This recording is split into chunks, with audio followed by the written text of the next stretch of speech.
Welcome to Shutter and Flow. Today we're wrapping up our digital workflow series. In this talk, we'll probably go over hard drive storage, NAS systems, a little bit of file management, file storage things, kind of wrapping everything up. We've already talked about color space. We've already talked about file types. You can go back and listen to our conversation with Sean McCormick at Digital Tech, and we've kind of gone over just a lot of high overview basics. Assuming that your color management is done correctly, that you're shooting the correct file types that you're expecting to get, this is what's going to take place after the shoot, right? We're going to deal with actually having to store and manage the files somewhere. We're not going to go over in-depth metadata, file renaming, any of that stuff. We're going to assume that after shoot's done, all that's done anyway. So, Jeremy, you shoot pretty often and consistently. How is your current file storage management set up? I mean, I have so many of these little hard drives around my desk. Is that Just so is many that the hard right drives. thing? No. Yeah. No? Am I not doing it right? Yeah.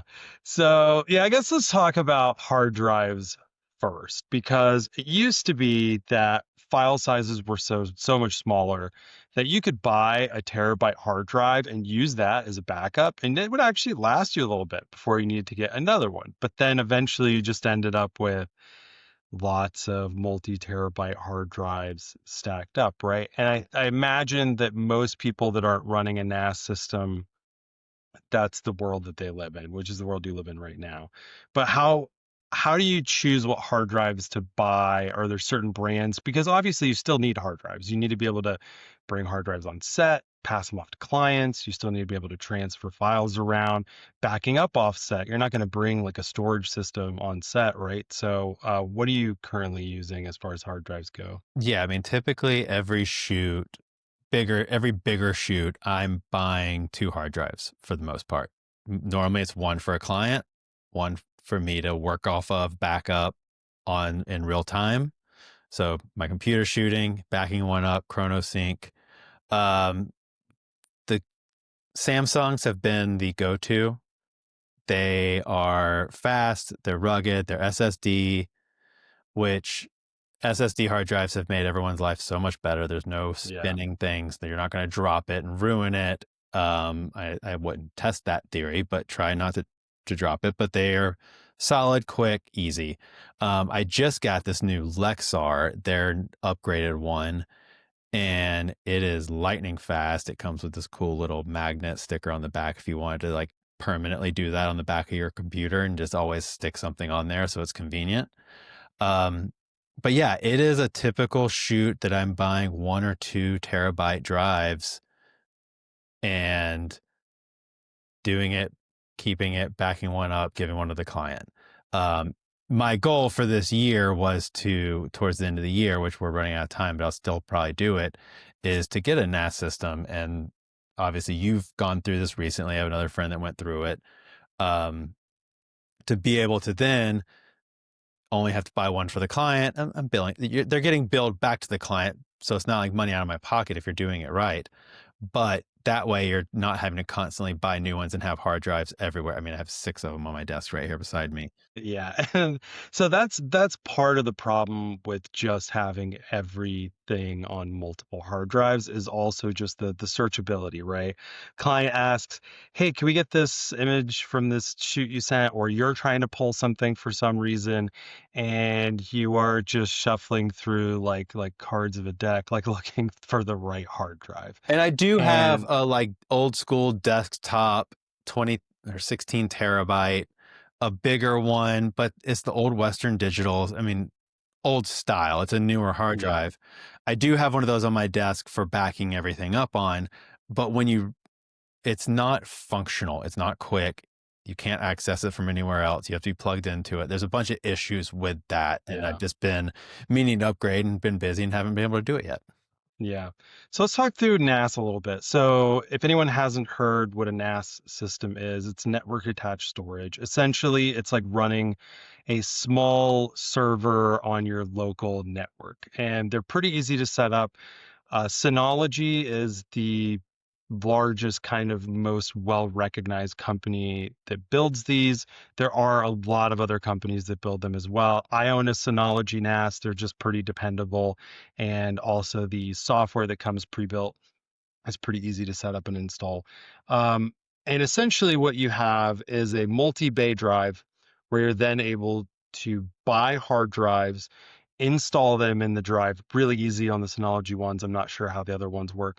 And you have RAID storage. So essentially, you'll have hard drives set up within the NAS, and they're all set up with RAID. So that basically means, let's say you have a 16 terabyte drive in a bay, and then you have another 16 terabyte hard drive in another bay.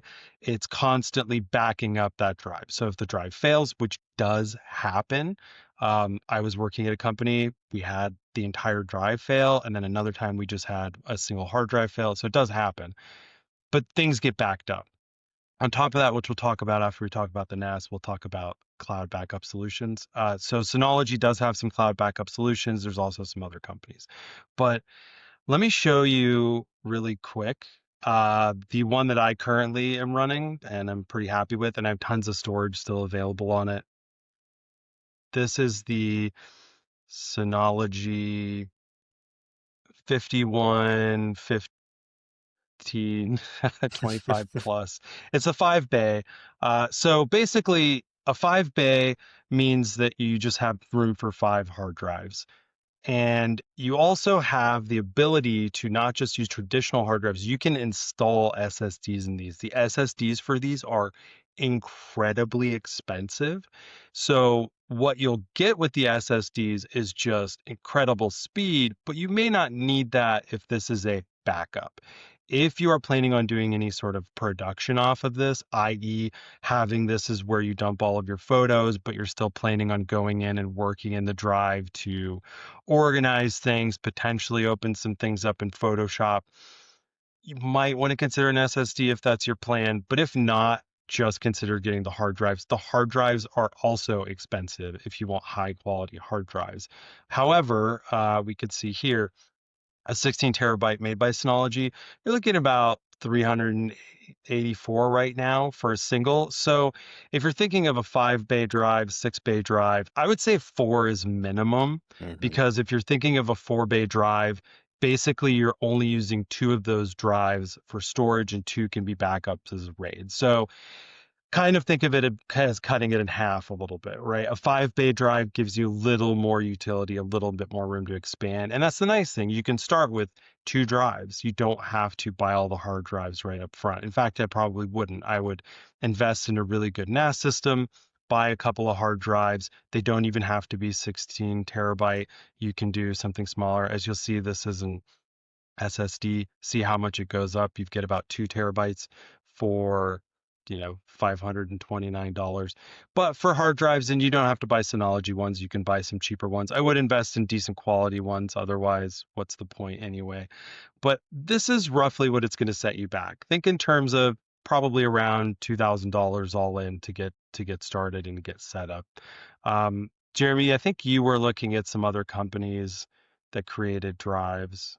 Yeah, there's another, I think it's U Green is the other brand that makes the enclosure with different, and also the enclosures have a lot of variety too, because you can have separate RAM, separate working small SSD hard drives. Like there's a lot of little things that can be adjusted on that. And then you can also look at, they have apps that you can work from your phone and access things or from your computer remotely, and not like you have it set up at home in a secure spot. What's great about these is you're putting it in a secure spot in your home, hopefully running a hard line to it so you have good access You to need it. to run a hard line Yeah, to it. So I'll talk exactly. about setup in a little bit, but yeah, keep But going. then you can just access it anywhere, and it's like, oh, we need those images for whatever. There's a way to get to them if you're in that scenario, which doesn't happen often, but it can happen for sure. Yeah. So there's kind of two options for doing that. If you want full remote to be able to log in from anywhere, you can set up your NAS system to do that. It's going to be slow. That is just a given, right? if you're remoting in at like not on the network, it's going to be slow. And your network, even when you're remoted in, it depends on your Wi-Fi capabilities. So that's something else to take into account. The drive itself, you want to set it up hardlined in. You're basically hardlining it directly into your network right off of your router or on like another port on your network. That's really easy. Once you get it set up, then you're essentially going to have a password and a login. You're connecting to it the same way you connect to a server. And you're basically going to log in and then it just shows up, right? So for me right now on my laptop, I'm not near it. I can remote in anywhere that I'm on my network. However, like I said, you are limited by the speed of your Wi-Fi when you're doing that. If by chance you also want to connect to a desktop on the same network and the desktop is hardlined in and you're getting higher speeds, then when you're working from home, you're gonna just be working at faster speeds. It would be great to have that set up. I don't have that set up. I don't typically need it that often. I'll usually do backups in kind of larger batches because I run a backup locally on my machine anyway. So it's something to think about is just how often are you shooting? What do you need? How fast do you want to transfer things onto it? And do you want to access it remotely? The thing is you can set it all up and then kind of see what you use or what you don't use. My suggestion would be if you are bringing drives back from a shoot, to have a desktop set up that's hardlined in, even maybe connected directly to the NAS, or just connected on the same network. And basically, you take those and you dump those directly on the NAS. It's like a backup. And then you just need to figure out what your file management looks like based off of that. And then on your local machine, if it's your laptop or whatever you're using, is to also run a separate backup software. So I've used Backblaze in the past. There's a couple other companies that do it. Backblaze is just super easy and it actually seems to run pretty quick. Um, it's just a backup. Think of it like the time machine for Apple, only just that it runs all the time and it runs to the cloud rather than having to back up to some sort of a hard drive. So if anything actually happens to your laptop, you are on set and it gets destroyed or it gets lost or whatever happens, that all you have to do is literally install Backblaze on another computer and set it back up, and you just recover everything that was on there. So that's a good idea to do that as well. And then think of your NAS system as your kind of cold storage, things that aren't currently live, but you can pull anything you want on or off of it and make sure that it's really organized because like any small hard drive you open up, it's just a folder system. That's all it is. It's not running any software that looks pretty. It's just a folder structure. So make sure when you're setting up your folder structure, you're thinking in hierarchical terms. So you want to name shoots as you would actually remember what they are.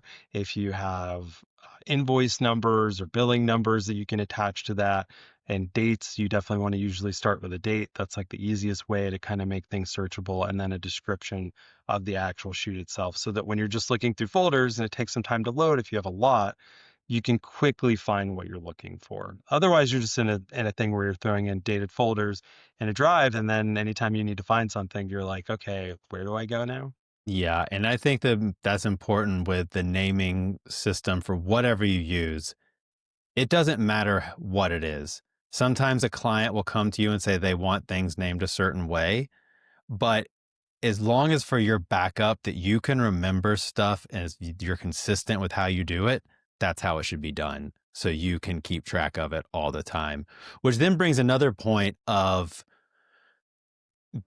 this storage at a certain point, do you need to save everything? At a certain point, how long do you keep that stuff on there? You keep the portfolio level pieces, the higher end pieces, but have that in your contract or with a discussion with the client. Be like, hey, I will, after I deliver these to you, I will keep them for a year, 2 years, whatever it is, because you don't want to just continue to have to buy more space on your NAS system because it will never end, honestly. Yeah, of course, right. And so I usually think rule of thumb 12 months for everything minimum. I think if something's past 12 months, yeah, I would put it in your contracts with your clients to say, we'll hold these files for 12 months, right? If you lose it or whatever. And you'll keep it obviously if it's a shoot that you really like, you want to reference it for some reason or portfolio, but you may not keep the entire shoot. You may decide to go through it and delete some things or wholeheartedly go in and say, these are 3 years old. I need more space. God, select all and just delete them, right? And so it just kind of depends on personal preference. Some people want to keep every frame they have taken ever. And so it just depends on what you want to do. But either way, having a NAS system that lets you grow as you're shooting, so you don't necessarily have to delete things after a year, but you can tell the clients that you're not keeping those things past a year. And then once things get a couple of years old, you can just trash them if you don't want to keep them for any reason. Yeah, you don't want to just be hoarding more and more things, is what it comes down to.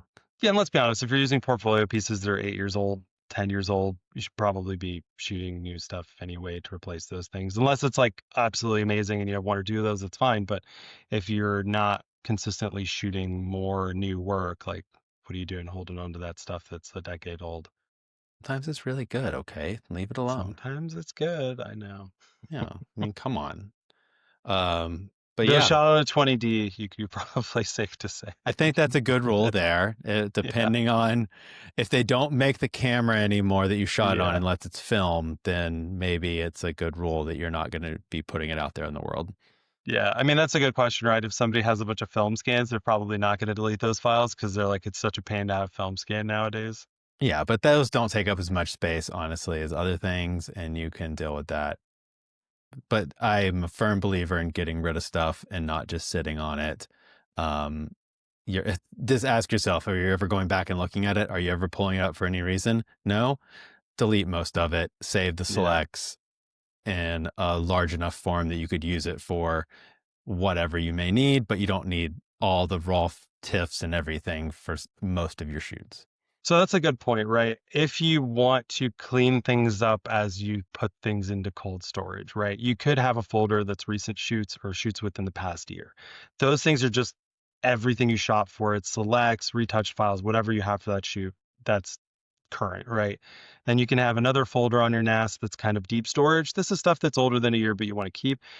At that point, when you move it from one to the other, that's a good chance to go in and delete whatever is the typical things you delete. So for instance, if you process JPEGs for client review on set, you could delete those. You don't need them anymore. You might just decide to keep the raw or just the PSD retouched files that end up going to the client or the TIFFs, whatever gets delivered.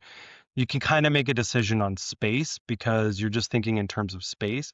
You can always process out new JPEGs. You can always reprocess out a new TIFF, but you can't recover a raw file necessarily. So that's kind of just things to consider. You might want to just end up in a point where when you put things in, kind of cold storage for a long time, maybe just keep the raw files of the selects and any retouch files that were used for client work. And then you can keep those things for longer, or if maybe not, maybe you just delete them. Yeah, the real question is, do you think anyone is still using those old school zip drives? The like Oh, I com remember Yeah, those. remember, like those were going to be Yeah. like, it went from CDs to zip drives, and it's like, this is going to be the next thing. These are going to last forever. Yeah, I think they had like 200 megs on them or Yeah, something. they were Yeah. useless. They did Yeah. nothing. Yeah. I But remember that. but I'm sure someone somewhere still has a drawer full of them with no way to even access them. Yeah, I don't know. You'd have to have like an old computer with like the right cables or something. I don't know how you'd do it. You'd have to like run a special thing on your computer to run an old OS. Yeah, and like 3 dongles to even make it attached to Yeah. whatever new thing it is. So yeah, Well, hey, side project for the holidays. If anyone has any zip drives around, see if they can actually get one to connect to a just make an computer. art project out of it. You could like do something with them. I don't Yeah. know what it is, but like make a Yeah. sculpture. But I do think that NAS systems are going to be around for a long time because it allows you to store things locally, which means that you don't have to download things specifically from a cloud. But I definitely think as AI comes in the picture, somebody's going to create some sort of weird compression using AI, maybe potentially to actually be able to have cloud solutions that work faster so that instead of having to run your own NAS, you can basically just like buy some amount of server space and upload as much as you want and then download it quickly. But we're a ways away from that. So I would definitely suggest if you're currently shooting, and you're using a ton of little hard drives all over your desk, like Jeremy, that I would consider getting a NAS so that you can just keep everything organized. Look, I've been meaning to do it. I've been busy, all right? I went to New Yeah, Zealand. Leave me alone. yeah, I get you. Yeah. Well, I think that pretty much wraps up this whole little series we've been doing. Do you have anything else that you want to add just about all this kind of back end stuff? We kind of glossed over a lot of things really quickly. No, I think the most important thing is stay organized on how you do stuff. Like you said about a folder that's 2005, start with 2005 as your folder because then you know, okay, after a year, that's this stuff, and start fresh the beginning of the year. So that way you have an easy way to keep track of everything inside of that folder structure. Because otherwise, you're going to end up with all these hard drives and it's not going to be fun looking for stuff. Yeah. Yeah. And even your files, right? Like if you're renaming files for clients, but you have your own kind of naming convention that you like to use, once they're delivered to the client, you can also just batch rename a bunch of files if that's easier for you as well. You can always add the client file names in the metadata if you wanted to do that so that you can still search them. There's different ways to organize things to stay organized. Because if you haven't seen something in 2 or 3 years, but you're trying to look for it, you need a quick way to be able to find it without taking half of a day to look for a file. Yeah. Yeah. Fine. I'm going to Micro Center this afternoon. I'm going to go find a NAS and just get it done. Yeah, just do it. Well, thanks everybody. We'll be back next week with something else. Talk to you soon.